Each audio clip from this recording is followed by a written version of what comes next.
any jam you don't spread. Good evening, ladies and gentlemen. It's Radio FreakJam. It's Monday night, and I'm with Mr. Pete Cippa, who's just worked out he can do the YouTube chat on his phone. Hello. Hello, mate. Turn Sorry, your YouTube my headphones off. died. Yeah, my headphones died. Turn your YouTube off. It's off. It's off. Wicked. Cool. No, I can hear me back. I've got muted and... Oh. On his phone. On his phone. On his phone. No! It's all good. How you doing, man? Pretty good. Had me walk this morning, I should say. Of course, it was raining and bloody freezing, but all good. Did 4.5 miles, so Nice. I'm ready to rock and roll. Nice, because obviously, you know, we chatted with you on Thursday, and I strong-armed you then to come on and do this tonight, and reminded you late today that we are doing this, and you were like, ah! And run around and got a load of stuff sent over. So I can, and before we move on, Pete, I need to make an announcement. No, you need to make an announcement. Come on, you make the announcement. Okay, all right. Okay, so, ladies and gentlemen, tonight is a very special night because you are going to be hearing one of the tracks from the new Crash Transit album. And I spoke to Phil today, and he said to describe it, this is what happens when me and him are left in a room unsupervised with musical instruments left laying around. So the song, now the version you're going to hear isn't completely finished. So this isn't the final mix, but it's as close to it as you're ever going to get. So we're not going to play it yet. Yeah. No, we're not going to play it yet. Okay. We're going to make them wait for that a little bit. You know what I mean? Yeah, you know, wait. Make them wait. Yeah, make them wait. Keep them keen. We'll play that towards the end of the show. But it's an absolutely awesome song. And, Pete, I also want to congratulate you on being the first member of the FreakJam community to actually have a song vetoed by me.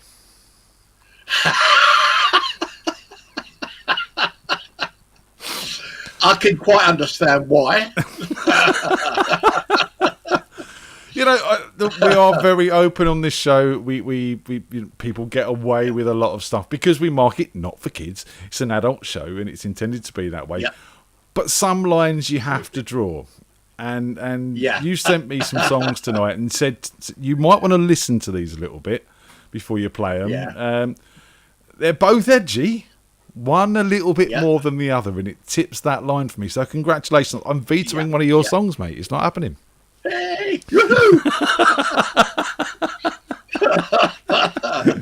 It is, however, very funny and very good, but just not maybe to everyone's sense of humour. Let's just put it that way.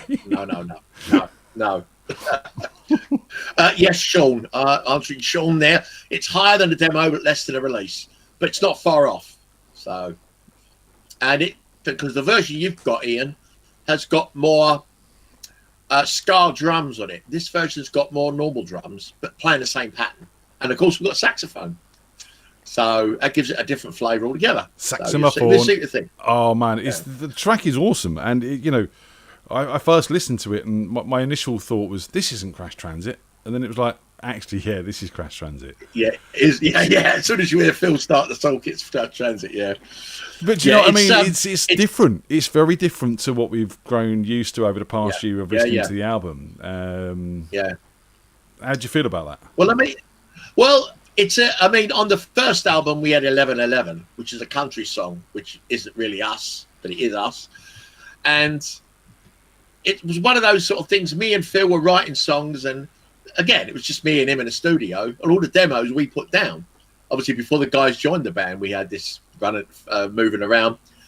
And as you just said, it's not a Crash Transit song until you start listening to it. And you go, yeah, that's Phil's lyrics. There's guitars in it. You know, it is. And it is quirky, but that's okay. I mean, there's some songs on the album that are... Oh, sorry, go on. Wispy wants to know when and where and when will we be able to hear the actual release? The actual release. Again, mate, hello, Wispy. As we speak, as I say, once I'm fully vaccinated, we can get the guys in the studio here and we can finish the bloody thing off because as I said, there's only a few little nips and tucks we got to put down recording wise, and it's just mixing, and then it's done. So as soon as possible, mate, and you guys will be the first to know about it. It'll be an official release on this channel, this bat channel. So there. Yeah, that's what we like to hear. An official Radio Freak Jam exclusive. Maybe we should do a special night. We should do a little launch night. That's not a bad idea. Yeah, I'll get the boys round. We'll have a the boys round. Have the boys. Yeah. We can talk about the tracks and we can do it properly. Yeah. I'd like that. Yeah, let's do that. Let's get that organised. Yeah, okay, definitely. I'll speak to Phil and Jimmy about that. Because we are your biggest supporters. I know you are. I keep saying to Phil, we should do more on FreakJam. So it's just that we're in working. I mean, he works daytimes and he works evenings, and then Jimmy's working here and Harold's there. It's like herding cats trying to get them all together, you know. But it will happen. Band, I'll make it happen.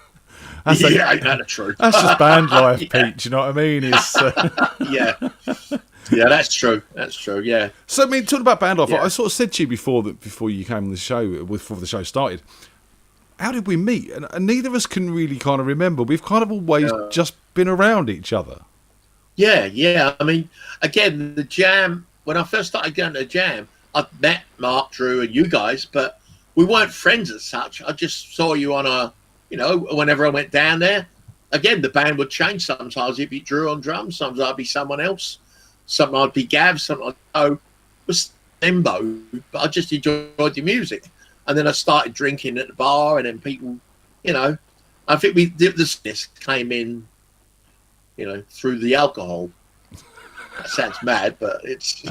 And obviously Mark Chudley being a very key character in all of this, because absolutely, Chudley, yeah. Some people are hubs for this, this whole social thing, and Mark Chudley knows everyone. He does, yeah, and he's very affable to talk to, and I mean, he introduced me to a lot of people. So I met so and so. He's a regular down here. This is Pete. He's a newcomer, etc. And I think music's its own language. I mean, I want to hear. Oh, a guitarist. Oh, let's listen to him. I mean, it'd be nice if someone said, "Oh, this the guy Pete's playing guitar. Let's go down and listen to him." And that's how I met Hannah. Right. So down there, Hannah and Jane, because I used to go there when it was Saturday nights. All the big bands there, which I didn't. I didn't really go there weekend. I just used to go for the Jam. So, again, Mark was there weekends as well, seeing all the bands. Fastbuck and all the other bands that played there regularly. So, and that's going back some. But it is, and I mean, that's I think 20. I think we said 23 years. 23 years must be. It's got to be. Because I've been here 16 years. Right, blimey. So it was well before that. So I remember coming up to your place in Harrow, wasn't it? You were living over in Harrow for a while. Yeah. Living opposite the pub. Imagine that. Oh well. Oh well. It's a dirty job, but someone's got to do it. So I mean, and then I started going to the other jams. Like I met Andy Hart. He had a jam. We went with him. I did a few gigs with him as well. There was obviously jam that Lenny had, and I mean, the Rising Sun was the main event. And I used to Post Office Club. I was a member of the Post Office Club through Brother John. So we'd come out of the pub and go into the Post Office Club for a late one, or vice versa. And I got a few people from there to come and see me in the Rising Sun. So wow, so 23 years.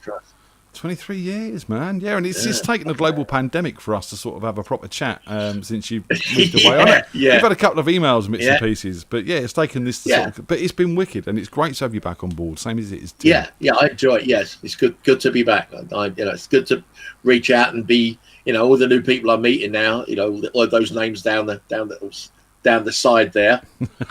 No, wrong man. See, that's there you go. Whatever.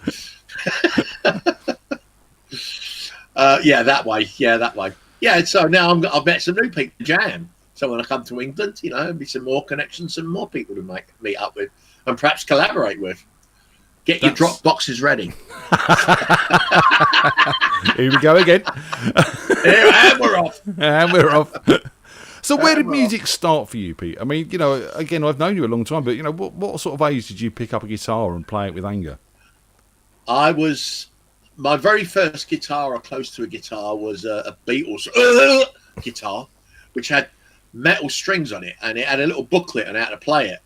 And I studied. I suppose I was about 10, 11. But what this book said was, you put your fingers on it says fret 1, fret 2, fret 3, fret 4, blah.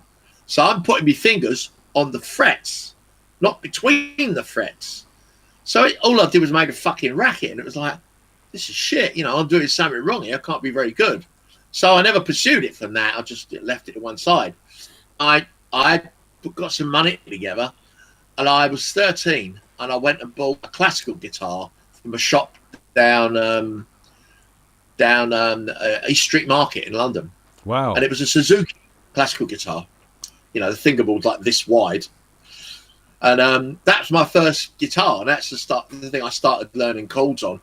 My art teacher at school played in a skiffle band, and he actually had a 4-string guitar, and he used to play like banjo stuff on it. And he taught me basic chords and stuff like that, and that's how it all started. To sort of progress from there. And progressed you have? Yeah, just slightly. Yeah.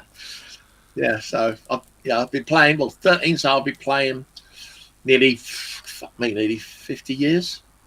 Jesus. Yeah. Wow. Yeah. That's a long time.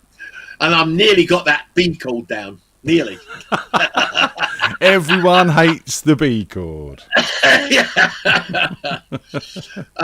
Yeah. So, and then I just, I used to go down to Macari's in Shaftesbury Avenue, because they used to have the guitars that I could afford, but you could see the Gibsons at the back. So we get on up to Charing Cross Road, and I'd save me pennies up, sell me sister's singles, so like 50.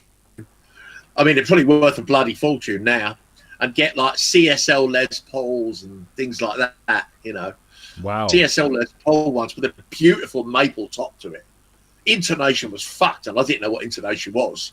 So anything past his 8th fret was like, fucking look like $1 million. So I thought, that's for me, Because you are a bit of a Gibson man, aren't you? I am. My first real guitars really were Strat, because they were cheaper and they were more accessible. And one of the recordings you're going to play tonight of Our Lady, that's a 60-something Strat. But Gibson suited my style. I've got an SG. You might see some of the pictures of Perfect Strangers. And I can't find any of Perfect Strangers stuff, which is pissing me. I was going to send some of that. I had a Grant SG copy. And the other guitarist had an SG Standard, a real one. And the fucking sound he got out of that, and I'm bashing the strings, and I've got this amp, and I've got this fuzz pedal. No, you can't beat the real thing. So, yeah, Gibson suits my style. Are you a heavy-handed player then? I used to be, yeah. I mean, I play 10s. My first pick was like a button, literally a flat. It wasn't, but it might as well have been. And I'd snap strings quite regularly. And then I learned about picks that are actually shaped. Oh, there's a pointy bit. Like, oh yeah, that's different, So I'm not heavy-handed now. I'm getting a bit old, Oh, bless you. But I used to be, yeah. I used to hit them hard, and I didn't know anything about gauges. Whatever the strings were that came on the guitar, that's what I was playing. So right, and not changing them very often then. No. Yeah, I did. When there was one particular time, we had some friends who play guitar, and we tried to get the lightest strings on that we could. And I had an 006, not the rest of the set, just an 006. And it was like playing an elastic band. I could bend it round the neck and back again. And of course, after about 2 days, I snapped it. It's like, well, that's crap, isn't it? I've just paid, I don't know, £15 for that or whatever. So I had to go and get another one. I thought, so we'll give that a miss. £15 a string. Something like that. It was something ridiculous. It might have even been 75p a string. It's like, God knows what it is now. I don't think you can buy them separately anymore, can you? You've got to buy the whole pack these days. I think you probably can, but most places sell the packs, you know, because they're well. It's like tires. Well, I want to buy a tire. Well, you should change all 4 of them. You're going to buy a new tire. Oh, change all your strings here. And I suppose, yeah, you know. Well, you mentioned the track, My Old Lady. Yes. I've had a listen to all these bits and pieces. Obviously, as you warned me, I should vet them. Yeah. This track, glad you did. This track sounds like In Excess to me. Right. Well, the story behind that is this was in the 80s. We were actually in a reggae studio in Shoreditch because there's 3 songs that session, and you've just got one of them. And the bass player was Charlie Toomahai. And Charlie Toomahai played with Bebop Deluxe. And he was in the band. The band was called Score. And the reason it was called Score is because that's how they used to fund it. Right. So we called it Score. Yeah. The 80s were a wonderful time, Peter. Yes, we did. So my friend Mark, God rest his soul, Mark, was on the drums. It's me on guitar, Josh McCauley, Irish fella, again, long past, on vocals, and Charlie, again, long past, on bass. I can't remember who the keyboard player was. It sounds very piddly, wishy-washy, but there's reverb all over it, so as you used to do in the 80s. Oh, yeah, it's got real 80s sound. I said it sounds very 80s in excess to me. So excess, yeah. Let's have a play. So this is My Old Lady, and the band was called Score, you say? Yes. Wicked. Enjoy.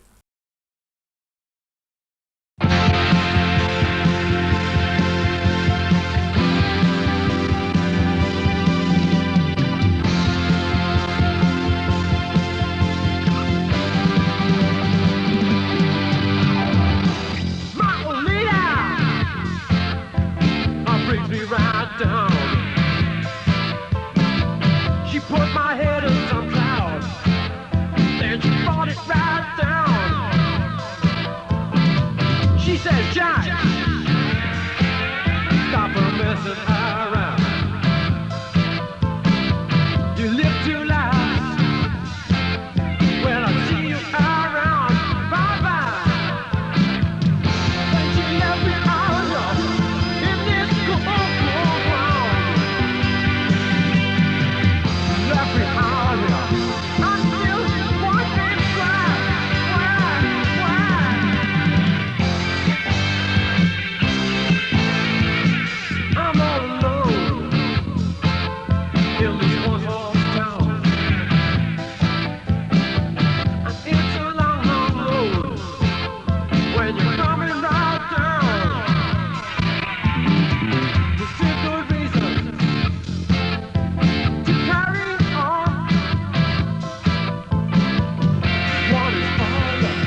So that was Score there with My Old Lady. Yeah, definitely In Excess all over that, man. Right. Oh, cool. I mean, it was. You can hear all the. I mean, you can tell it's a reggae studio because there's delay on everything. Yeah, actually, now you say it, I can see the NXS in it. Yeah, definitely the vocal. Yeah. Definitely. Yeah, he has. Yeah, Josh had a great voice. He was this sort of about 6 footish. He's quite gangly, so he danced around on stage. He looked great live. You know, he had like very 80s in the like not a dinner jacket, like what they call over here a sports coat. Basically, a jacket, isn't a suit jacket, trousers, and he always kept himself. I mean, he was off his face most of the time. God bless him, but. And he could sing, so that's always a plus. Yeah, totally. Well, Michael Hutchins, Jimi Hendrix, they were all the same. You know what I mean? Yeah. Kurt Cobain, Andrew, what's his name? Andrew Wood. So many of them, mate. So many of them. Yeah. But I mean, does that mean? Have you ever actually sort of been signed? Did you ever actually sort of get there?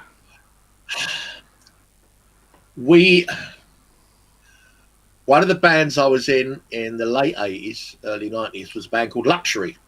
And Luxury was the brainchild of ex-Squeeze bass player John Bentley. Now, Polydor were interested. They wanted to sign us and do an album, or did they sign? I think they signed to Polydor.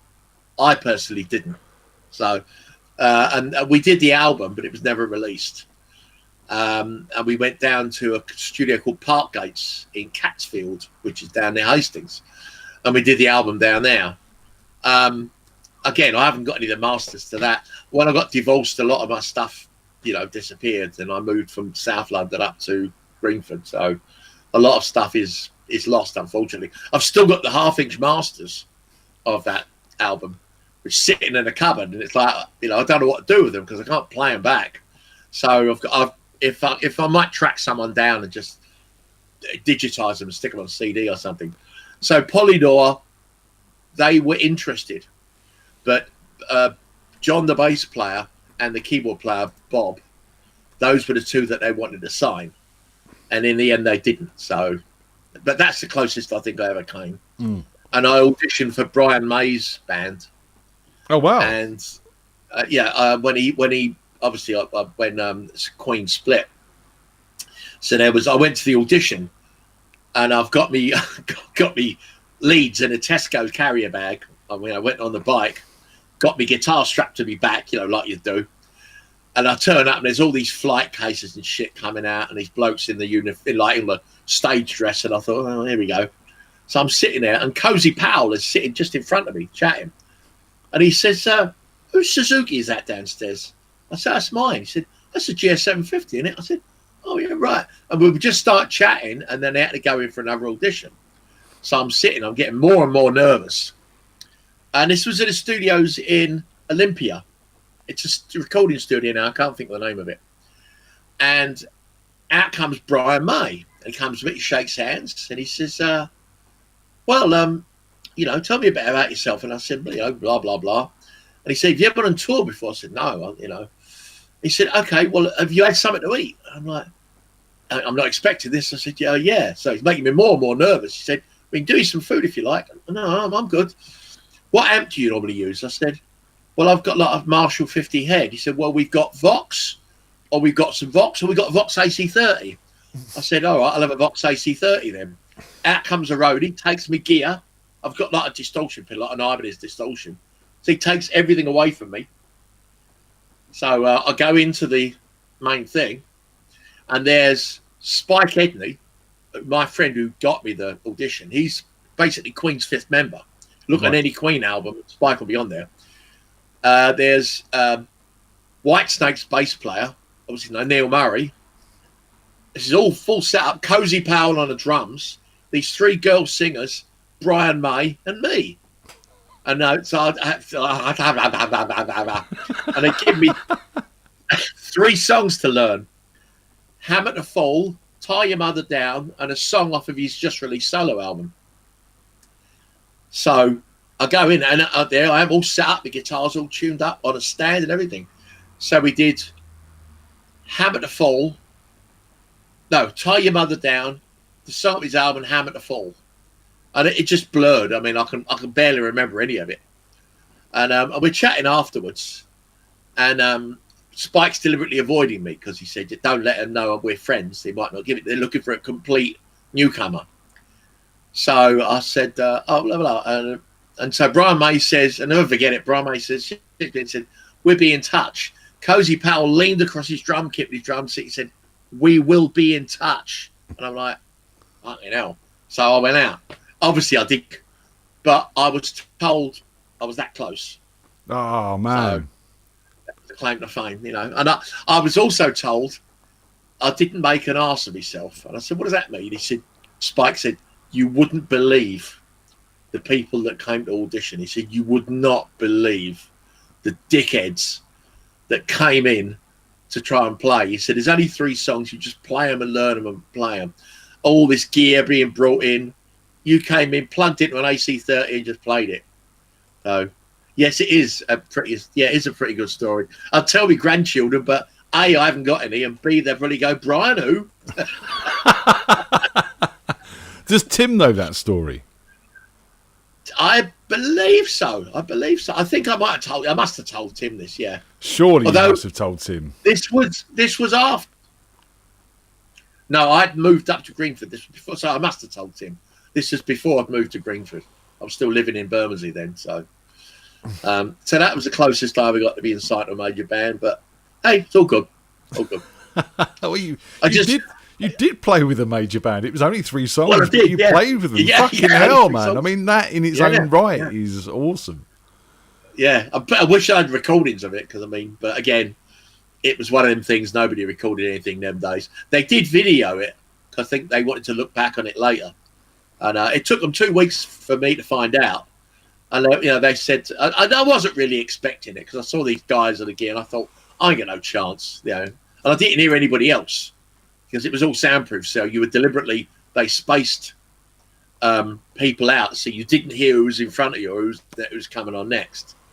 So, but it was cool. It was cool. Mate, everyone in this chat room saying that's what an incredible story that is, an amazing story. And Tim knew most of it, though this is the best version. It's the best version he's heard so far. Right.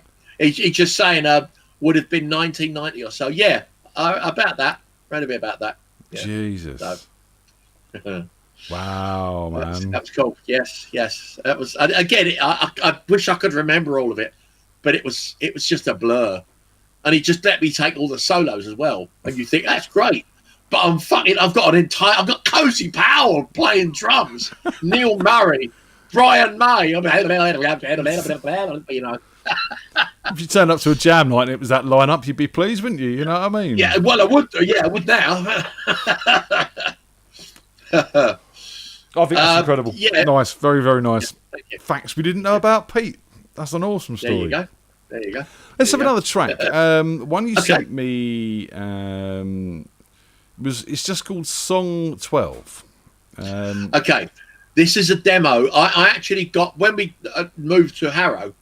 A friend lent me one of those Boss. I think it's called the BR16, and it's a 16-track recorder, basically all recording studio, and you could burn a CD of all your tracks in there. You can bounce the songs out. So I had it for about a month. And this is a demo from that. There's no vocals to it. It was just a demo. And everyone's heard it said, dude, you got to re-record that. And it was song 12 on the list. And I couldn't think of a title. So I just left it as song 12. Wicked. Well, this is awesome. I said I listened to all of these earlier, and there's definitely no swear words or anything in this one.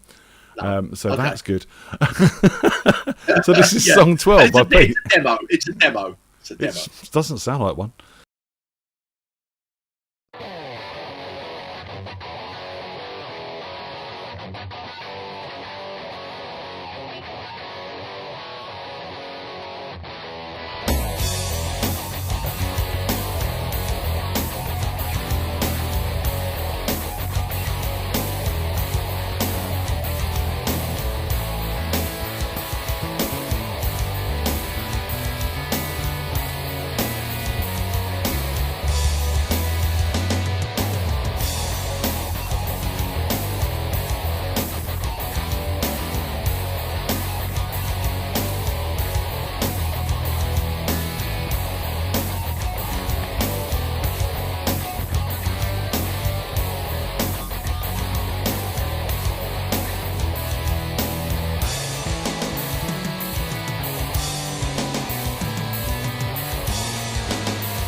And that was song 12 there by Pete. I mean, you were getting into your Crash Transit thoughts then, weren't you, really? Yeah, that could easily be a Crash Transit song. I could hear a friend of mine actually put sort of rap lyrics to it because it was very Rage Against the Machine, you know. Yeah, bullet in the head. He called it bullet in the head because he said it just sounds like someone's rapping angrily over the top of that. But it is very Crash Transit, you know. Oh, I could hear Phil singing on that, definitely. So can I. I'm just looking at the comments, and Tim, you said that Mike Caswell got the gig originally, and Jamie Moses got it. Well, if I'd got that gig, the first gig I would have done would have been Rio de Janeiro, and that's Jamie Moses. He was the one directly in front of me at the audition because he had the big long coat on. And I remember it being him, so that's correct. It would have been, you are correct. He got the gig. Bastard!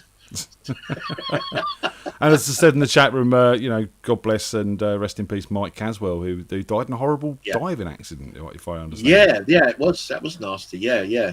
He used to play in East of Java down at the Brookhouse, and I got to know the guys. Oh, really? And ended up singing with them a few times, and just sort of going down to other gigs of theirs. And what a lovely bunch of guys. Mike being an absolutely wonderful chap. He was very quiet, very humble. Didn't really sort of brag about what he'd got up to in the past. No. You knew it, but it wasn't a big brag. You know what I mean? Yeah. They're the nicest people. I mean, even in studios, the nicest people are the ones that they've been there, seen it, done it, got nothing to prove.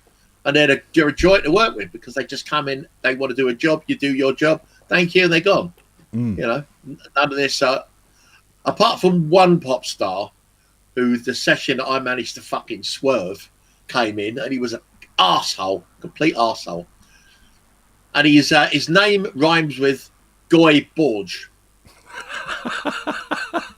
That's all I'll say on that. Allegedly. Yeah. Oh, come on, you can't. You can't leave us hanging. Well, come on. Well, I didn't do the session. I managed to swerve it, and one of our, not juniors, one of the lesser engineers, not lesser, but one of our mates got it. And he was an arsehole. He's a fucking idiot. He was trying to be a DJ. Well, we used to have a lot of DJs come in from Ibiza. All the Ibiza crowd. They'd come in and they'd mix live on decks, and we'd just capture it.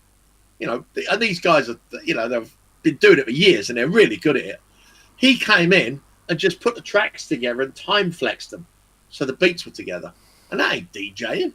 I could, any engineer could do that. It's not a DJ. And he's asking me, he's complaining because he didn't have any biscuits. It's like, well, we're not a recording studio, we're a mastering studio. If you want to get some of the boys to go out, where are the flowers? What fucking flowers? What? And he was just a complete dick. So, bollocks to him. And you worked with Dave Stewart. What was he like? He was lovely, a lovely fella. All he wanted to know was where's the nearest pie and mash shop. And seriously, and we were in the studio's based in Fulham. It's still there, and there ain't a pie and mash shop for miles, So I said, well, there's one I think in Wandsworth, but it wasn't proper pie and mash. I mean, the pies were shop bought, and I'm a bit of a pie and mash aficionado. The pies have got to come out of the oven in the shop while they're not pies for pie and mash. So in the end, he never got it. And again, all the band, like I say, they were half the Pretenders. They were just all consummate musicians. When I had the Cross in, which was Roger Taylor from Queen's band, they came in with Spike and him and Roger Taylor, who's the bass player, John Deacon. They were all in. They were sitting there drinking tea. Just really nice fellas, the bigger they are, sometimes the nicer they are. John Paul Jones was lovely. He was just a really nice fella. So who's your favourite? Who's your favourite sort of famous person that you've worked with? I don't know, really. Blimey. That's a 64-minute question. I quite enjoyed putting together the ABC live album, Lexicon of Live, with the singer. What's the singer from ABC? What's his bloody name? Anybody help me out? I'm Googling it now. Yeah. Martin Fry? That's the one. Martin Fry. Martin Fry came in and he had all live tracks from different performances. So I wasn't editing, we just compiling it and crossfading it to make it sound like, it's one song. There's a trick to doing it. So we just got applause from other, and he was just a really, and we had fun. We had fun. On the opposite side of that coin, someone else came in, was Mark E. Smith of The Fall. Oh, my God. Speeding out of his head he was. And he was doing edits. Now, normally when you're editing, they go, okay, mark it there. Mark it there. Okay, so I flag it, do that. He would just go, mark it there. And it would go into the next song and he'd go, and there. So it cuts. It's like someone's got a pair of scissors and gone click. So there's no edit. It just jumps straight into the next song. Right. I'm like, yeah, he was. Yeah, it wasn't difficult to work with, but he was just. It was hard work. You know what I mean? Yeah. Hard work. Yeah. So George was probably the most prima donna-ish. Yeah. Oh, absolutely. The one that I know of, anyway. I never really. Nobody really. Not really with me. Pop Will Eat Itself came in. I was doing their album. They were nice fellas, and their producer was trying to get a bit prima donna, and the band shut him down. I said, "Do us a favour, shut up. Let Pete do his job." A nice one, guys. But no prima donna that sticks out that I can remember. So, I mean, have you? What's the biggest release you worked on? Wow. Well, I did a recut of a couple of Prince singles. Recut Reason to Live by Kiss. When I say recut, what they did, you've got your production master tape, which is the finished tape. So they'll send it to America and it's cut there. When it comes to England, it's already been EQ'd, but every engineer puts his own little tweak on it. So the English version might sound slightly different EQ-wise in the mastering. Right. So people coming in, probably John Paul Jones, because it's John Paul Jones from Led Zeppelin, and he was doing The Mission. I had Alan Winstanley and Clive Langer come in to do. Was it a Madness album? Might have been a Madness. Suggs, I've worked with Suggs as well. Oh, very doing cool. His solo album. He was a laugh a minute. He was really funny. Yeah, he was a funny fella. It's called the Three Pyramids Club. Yeah, actual solo album. So if you go out and get it, I did all the editing on it. Cool. Again, no one really. When you're editing stuff, nobody hears it. I could sit for hours and hours editing something, but you play it and go, "Well, what did you do?" That's because I did my job properly. You don't hear any jumps in it. You don't know about the 6 seconds that I cut out and put in there. Yeah. So it's a bit sort of like Backroom Boy thing. But at Trident, I had some fun when I used to work at Trident Studios mastering. Obviously, the student main studios were downstairs. And we heard things like Bark at the Moon, the actual album multi-track, so no effects on it, and Ozzy singing, or not singing, as it were. That was an experience. And they actually had the multi-tracks to Shoplifters of the World. And I was sitting outside the studio, and I could hear this song. I didn't really know the Smith stuff, and I thought, wow, that's quite a heavy song. And I had this guitar, and this guitar was playing really heavy stuff, and I thought, this is really good. Who is this? And he said, Johnny Marr. And I'm like, who's Johnny Marr? He's the Smiths guitarist. Is this his solo? No, this is the Smiths. And then he pulled the vocal up. It's like, wow. I mean, without Morrissey vocal, it's got a really heavy track. Right. And I was gobsmacked. And then the other big person, now it's just reminded me. Sorry, I need to stop you there. Were you saying that it was a great track until they brought his vocal in? Morrissey's vocal, yeah.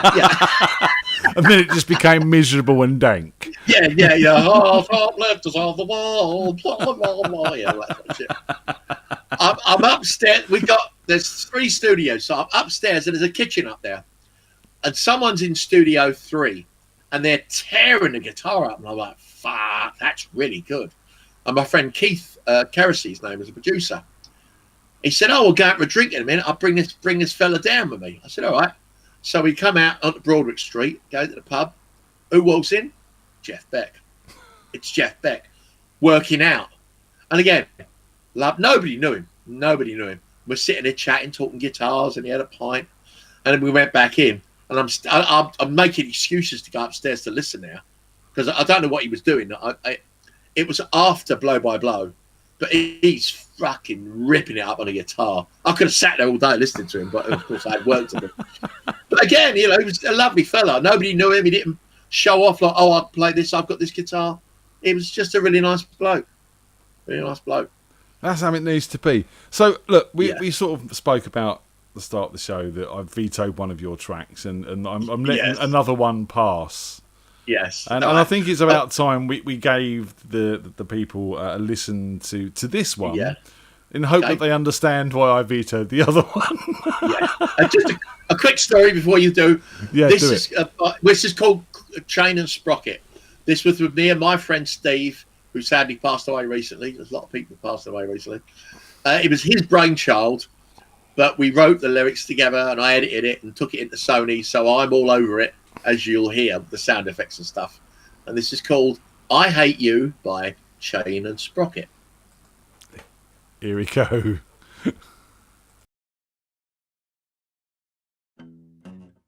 Eyes are blue, 7'2", ugly as sin, the blob's evil twin. Can't stand me wife, I'd like to stab her with a knife. I'd only get 10 years if they bang me up for life. Can't stand your mum, I'd like to stick a carrot up her bum. Oh, young man. She's an ugly old slapper and only takes it up the crapper. I can't stand you. I can't stand you. I can't stand you. I can't stand you. Well, everything that you do. Everything that you do. Well, I just can't stand you, love. You belong in a zoo. And all your ugly kids too. And your family too. The old motley crew. Well, I just can't stand you. And neither can I. Well, I can't stand you. Dad's a piece of shit. He's a spineless little git. I'd like to super glue his arsehole to his tit. Can't stand your brother. He's a Weasley little runt. I'd like to empower your sister and stick a goalpost up her. Leave it. Can't stand your granddad. He's a senile old sod. Can't stand his mangy, yappy fucking dog. Sprocket it. I can't stand you. I can't stand you. Well, everything that you do, well, I can't stand you. I fucking hate you. I fucking hate you. You know I hate you. You know I hate you. Well, everything that you do, everything that you do, I can't stand you. Even the Queen hates you. You're an ugly old boo. What a boo, what a boo. You belong in the zoo. I want to shoot you with a fucking big gun. You make me spew. I want to shit on your face. Going off, going on. Launch you into space. Oh, she goes. You're a fucking disgrace. Kick him in the face, to the human race. Pickled guts, sliced up nuts, decorated face with 1,000 cuts, slice of dice and mash up the ties and sagos queer, swimming diarrhea. I've got my drugs on the sideboard here. Let Chaz and Dave sort them out. If they come round here, sort them out. I hate you. I hate you. Everything you do. I hate your family too. You smell like poo. You smell like poo. You biddly-biddly-doo. Scooby-Doo. You old fucking poo. You old fucking poo. I want to feed you super glue. You make me stew. You belong in the zoo. You fucking do. I fucking hate you.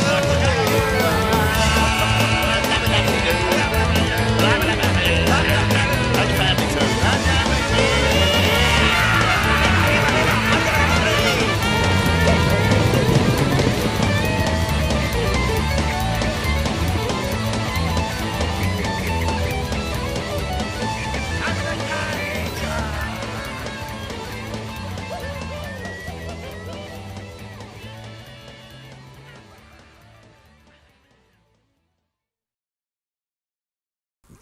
And just making sure to stop that broadcast. Just making sure to stop that one before the next one plays, which is Chinese Chicken. Yeah. And Chinese Chicken is not available on YouTube. I don't suggest you go and check it out, which is the track I'm kind of tenuous whether to play or not. So, don't go and check Chinese Chicken out on YouTube. It's not available, all right? No. Mate, that's hilarious. Yeah. You like that? Close to the bone, yes. Yes, but yeah. funny, yes. Yeah. Sean says, "I've got my cover for Thursday." I dare you, Sean. I dare you. And Sarah wants to see Wispy play it as well. Yeah. Thank you, Wispy. Thank you. Oh, fantastic. So, there's a whole album of this, is there? No, there's just 4 songs. Right. So there's Chinese Chicken. Actually, for another time, I should send you the other song, which is it's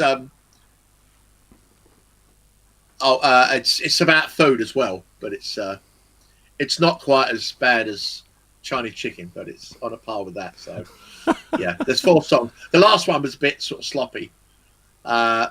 It's funny, but it's sloppy. But the third one I should send you as well for another time. But I've just got some text messages from Mark Chudley. Okay. It's Mark's texting now. You see the technology and stuff. He says you got great. him a visit to Abbey Road, so thank you very much for that. Absolutely. And he said you did the mastering on the Simon Freed CD. Apparently, you used a hard drive that recorded over Dire Straits' greatest hits digital master. Yeah, yes, we did. Yes. I forgot all about that, yeah. Well, they never called back for it, so... Do you want to tell the story here, Pete? Well, we had, obviously, because I wasn't doing it without the studio owner's knowledge. He knew he was doing it. And we were sort of paying a little bit for the studio time. And it was because it was charity. Yeah, no, it wasn't too bad. And I'd run out of room on the hard drive. Obviously, all the computers got hard drives, and this has all got work on it. So I thought, fuck it, what can I use? And this thing had been sitting on this extra drive for months, and they never got back to it. So I said, fuck it. So we wiped it and did Simon Freed's album instead. So I didn't think what might happen if they actually rang up and said, I didn't even think to run a copy off somewhere, but there you go. So, and obviously we've played some of Mark sent some of Simon's album up to the show, and we've been playing a few bits of that as well. Sure. Right. You just crop up everywhere, you do, Pete. I do. I'm a jack of all trades, master of none, which is okay, I guess. I want to see that video of Steph and the Rent Boys. That's what I want to see. So, Me Mark, too. if you're watching this, Mark, if you're watching, I would send it to one of us, or if you can, please. Yeah, please get that digitised and let us watch that. We want to see it, and that's gone some years back. Yeah, not wrong. When was that? That would have been Survival Studios. Yeah, 90. No, yeah, it would have been 92, 3. Blimey, is it that? No, Must be. No, probably 94, 95, maybe. Oh, okay, yeah, I can see that. Yeah. Oh, Jesus, man. I wasn't even singing in that. I was just there to support Steph, and I was helping with a bit of sound and stuff like that for you all. But yeah, that'd be quite interesting to see. So, wow. We'll all look so much younger, Pete. Yeah, not wrong. It's not hard, is it? Well, we've got a bit of time. I just want to sort of say thank you to everyone in the chat room. It's nice to see you all tonight. Yes. And thanks for the lovely comments. Hello, guys. And Guys and gals. Hello, guys and gals. Steady now, Pete. Steady now. Can't do the whole guys and gals thing now. You know what I mean? It's not politically correct. No. If you can support the show, please buy us a coffee at buymeacoffee.com/RadioFreakJam, and it all goes to help us keep this running, keep doing things like this, and find these wonderful people like Pete to come and have a chat with. It's always a pleasure chatting with you, and it's been too long, even though we only saw you Thursday. Yes, it is. Yeah, Did you have fun? Again. I did actually. Yeah, a lot of fun Thursday. And this is all to me doing stuff like this, and it's a taste of home. Even though this is my home, my heart will always be in England. So, and it's funny living and working here after living and working in England. The way that the people over in this country view the Brits, and the way the Brits view the Yanks, and how the difference is, it's just very different. It's the same but different, Yeah. It's difficult to put into words. If you came over here, I could take you to a few jam nights here, and you'd see what I mean. Oh, that'd be amazing. Maybe we'll do that one day. Yeah, more than welcome, mate. More than welcome. So, I'm an influencer now, Pete. I've got to come out to America and influence America. That's what I need to do. Yeah. Awesome. Yeah. I mean, it's Dubai. Sorry, isn't it? I've got to go to Dubai. That's where I've got to go. Yeah, Dubai. I tell you what, I mean, we're getting on to 10 o'clock, but I do want to play, before we play the Crash Transit song, I want to play Runny Bottom Blues, because this is one of the first songs you actually played live for us on the show, and it came along with a very hilarious conversation about your problems at Acton Station one day. Yes.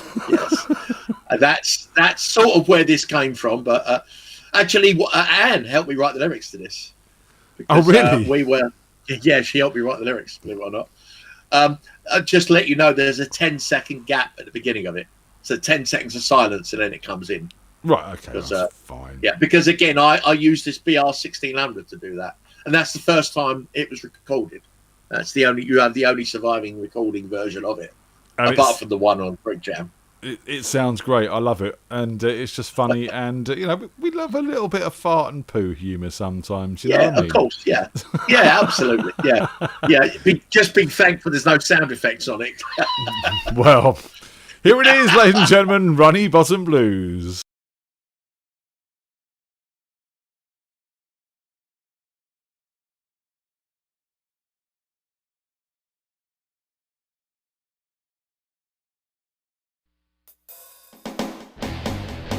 I came home last night about 8:30.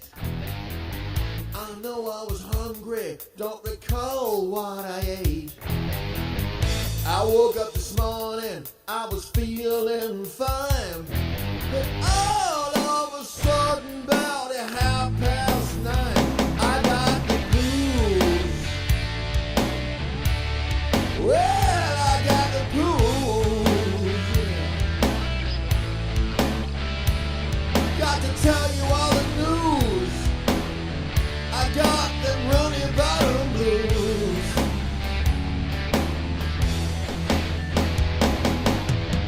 Went out with some friends for a laugh and a joke. Had beer and wine, then I had a little smoke. I started to feel hungry, the shops were shut for the night. So what the hell did I eat that made me not alright? I got the blues. Oh Lord, I got the blues. I got to tell you all the news. I got them running bottom blues, yeah. Well, was it the turkey? Or was it the ham? Or was it the curry? Or the toast with the jam? Or was it the burger with chili sauce on the top? This bum green is killing me, and I wish that it would stop.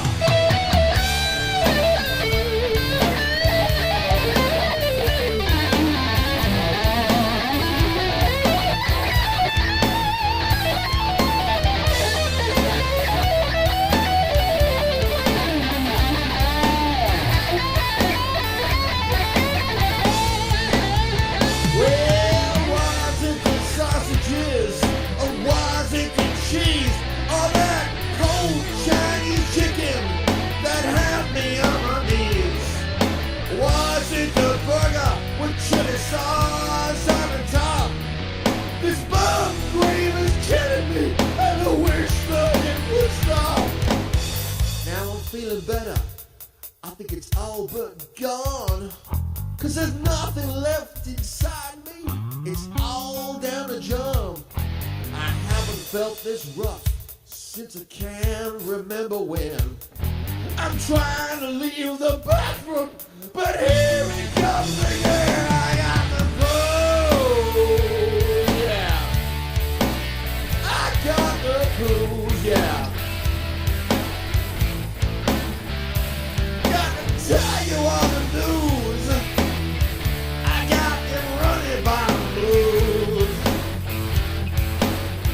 Well, I got the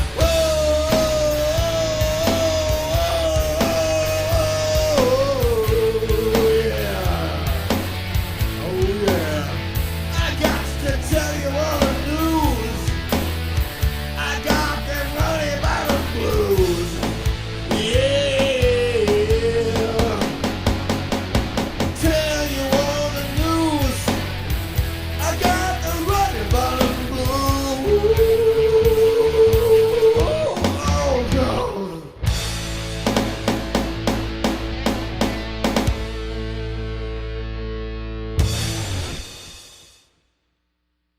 It was the Runny Bottom Blues there by Mr. Pete Cippa. I noticed another mention of Chinese chicken in there, Pete. Yeah, a little bit tricky. Yeah, yes, I'd slip that in there. Yeah, so I don't know if you saw then one of the comments that came up. Molten Muse 1. Yes. On the that's Anne. That's the wife. Hi, how you doing, Anne? Because she said it's my song, so it's right. It is her song because she helped me write. She wrote most of that. We should get her on for a Meet the Freaks because, as another resident archaeologist, I bet we could have some wonderful conversations. Yeah. I mean, I'm not sure. She might be up for it. If I know she's watching this, so Lovey, up to you. If you want to do it, I'll set it up. So. Yeah, if you want to come on and talk archaeology, I'm a armchair historian, and I would love to talk to a real one. Do you know what I mean? There you go. In all fairness, real armchair. Yeah, real armchair. No, we had Dr. Simon Maslin on, and he came down to Meet the Freaks with us, and we had a brilliant time because I've got loads of questions about history and thoughts on history, and he was able to answer my questions from a scientific standpoint, and it was great. So yeah. With obviously a lot of wit and sarcasm coming from Smaslin. Yeah. To be expected. Pete, mate, thank you very much for stepping up and joining me tonight. It's been lovely to catch up. And I mean, again, probably story of the year so far with the Brian May Band. I mean, that's, Yeah. Well, that's what, that was, again, I wish I could remember more of it. I just went in and my fingers were on automatic. I do remember at one part on Tie Your Mother Down, we were trading solos, and that was fucking great. I didn't want that to end because I started to get into it, and then it finished, and then we went to the other song which I didn't know that well, which is off his new album. I mean, it's got a very funny time into it, but yeah, thank you. Yeah, definitely story of the year so far. I mean, then so what is your future? We're moving out of COVID restrictions soon. Hopefully, you're doing the same over there. What's the deal? What's your future musically looking like? Well, the studio will hopefully be back in business, so we can finish the album. I've got clients. I've got the guys from Sea Monster want to come in and do some more stuff. Again, I've got a lot of stuff on the computer in limbo because they've started coming in. Myko Psycho is going to come in, finish off his album. And I'm just going to keep going with the studio and see where the band takes me, do some more gigs. I want to get out there and go to the jams that are opening up over here now and just play more. So there is plans to get out and do some live stuff? Yeah, oh yeah, absolutely. Once the album gets released, we'll do gigs obviously to support it. It's all us. We've got no record company or anything like that. And will we ever see a Crash Transit gig in the UK, Pete? I'd like to think so. I'd love to. The guys would love to come over and do one. Well, do you know what? Down to money. I'd love to be involved in making that happen. Sure. If we can make it happen. Cool. All right. If the stars align, you'll be the person I reach out to, and then we'll take it from there. Yeah, let's talk. I'd love to. I'd love to get the boys over. Yeah, definitely. That'd later. Be awesome. I think we could get you a good crowd as well, and Oh yeah. There's avenues and places we could take you, darling. I'll make you famous. Oh, thank you so much. So look, it's 10 o'clock. We need to wrap this up. So let's not wait any longer. Mate, Pete, thank you very much. Guys, we thank you to everyone who turned up to our quiz night on Saturday. That quiz night was a lot of fun. And thanks to everyone who went down to Bumbles to see AWOL Light with Mark and John and Dave. I hope you all had a good fun down there as well. And what's going on this week? We've got the Jam Night on Thursday. I have got a co-host in mind. I have spoken to say co-host. I'm waiting on a few confirmations because he was a bit nervous and he hasn't done this before and he's not been a part of the show so far. I mean, certainly not live. So yeah, I'm working on that. We'll do a lunchtime live Wednesday. I'll come on and play some music. There'll definitely be some Crash Transit in there, I'm certain, because you've always requested, Pete, And then Saturday, there is going to be some live music down Bumbles. I'm waiting on confirmation of who that's going to be as well. It's meant to be Joggy. I'm just waiting on them to confirm. So if you don't want to get to see some live music down at Bumbles on Saturday, it's hopefully going to be joggy. Josh and Oggy will get down there and do you some songs. That'll be fun. You know that's going to be fun. Yes. And on the 15th, I'm planning something special before we move back into the pubs. And again, waiting on confirmation of that. As you can see, I'm waiting on confirmation for quite a bit of things at the moment. But don't panic. It's all good. It's in hand. Pete, thank you for letting me play this tonight. And thank you, Phil. Phil, this is a personal thank you from me for letting us do this tonight. Because I've been so excited to play this. And I'm really, really quite chuffed now that we got the exclusive. So, ladies and gentlemen, say goodbye, Pete. Goodbye, boys and girls. Fun, as always, and I hope to see you one day all in person. Sean, get in touch with me via email or something, and I'll send you the song. Dropbox. And I'll send you the song that Ian couldn't play, and you'll see why. That's all I'm going to say on that. See you later, boys and girls. Laters, guys. We'll see you soon. I'll see you Wednesday. Ladies and gentlemen, this is the exclusive preview of Crash Transit and Psycho. Enjoy like I do.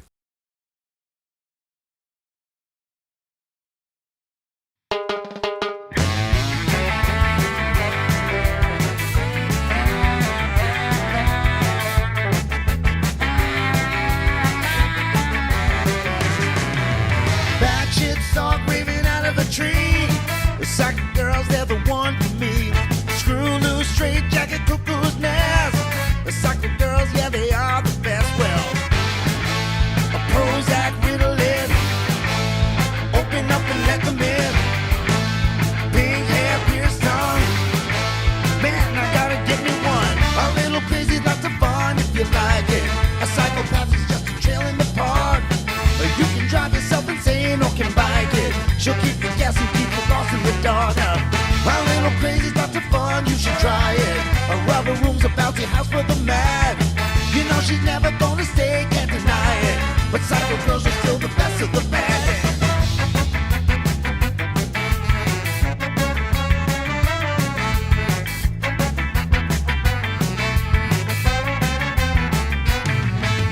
Skids out, flip city, climbing the wall. Psycho girls are the one to call. March hair, Mad Hatter, train off the track. Psycho girls keep it coming back. Cold King, glow lights.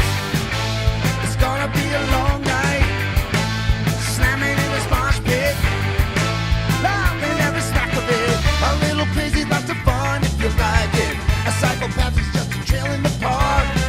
You can drive yourself insane or can bike it. She'll keep you guessing, keep you lost in the dark. A little crazy's lots of fun, you should try it. A rubber room's a bouncy house for the mad. You know she's never gonna stay, can't deny it. But psycho girls are still the best of the bad.